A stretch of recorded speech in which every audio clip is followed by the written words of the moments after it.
Saturday night, February 17th, live from the Don Haskins Convention Center in El Paso, Texas. 30-year-old southpaw, former WBC welterweight champion Vicious Victor Ortiz steps into the ring to face also 30 years old and a southpaw, former IBF and WBC champion Devon Alexander the Great. In this video, I will break down who has the most power in their punch, whose hands are quicker, who can take a beating and keep coming forward, and who will have the stamina to last in the later rounds. I will give you those stats and I will give them to you raw. First, power.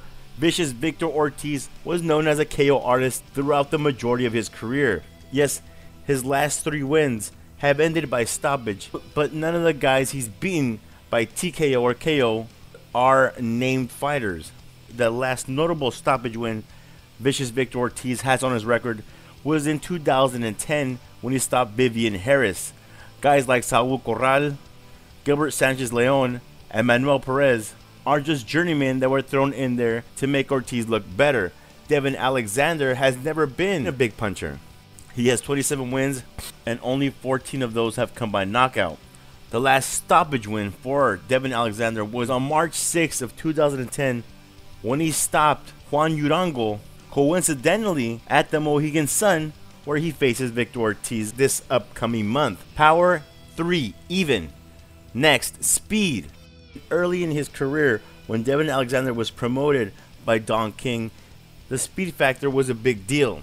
Devon was a much quicker fighter early on in his career, standing in there and trading almost shot to shot against Timothy Bradley and a prime Lucas Matisse. Since those fights, his foot and hand speed has slowed down in the ring and he's become more of a thinker than just a slugger. Ortiz has never been quick in the ring and will just stand there and slug it out with you, hoping to land a bomb. Speed, Devon Alexander. Durability.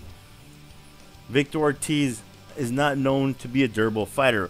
Once he gets into a firefight and he feels his back is against the wall, he submits and he quits during times of heavy opposition.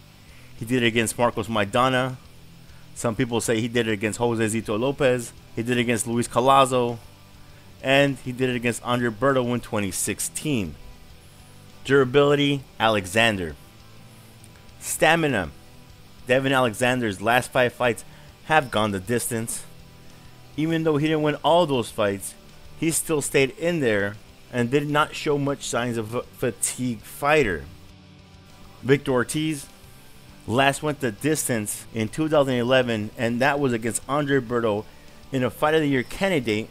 That was the last great performance in Victor Ortiz's career. He lost to Mayweather afterwards, Jose Zito Lopez, Luis Colazo, and since then fought Berto once again and lost that bout as well. Stamina, Devon Alexander. Again, this bout takes place on February 17th at the Don Haskins Center in El Paso, Texas. It is scheduled to be shown on Fox.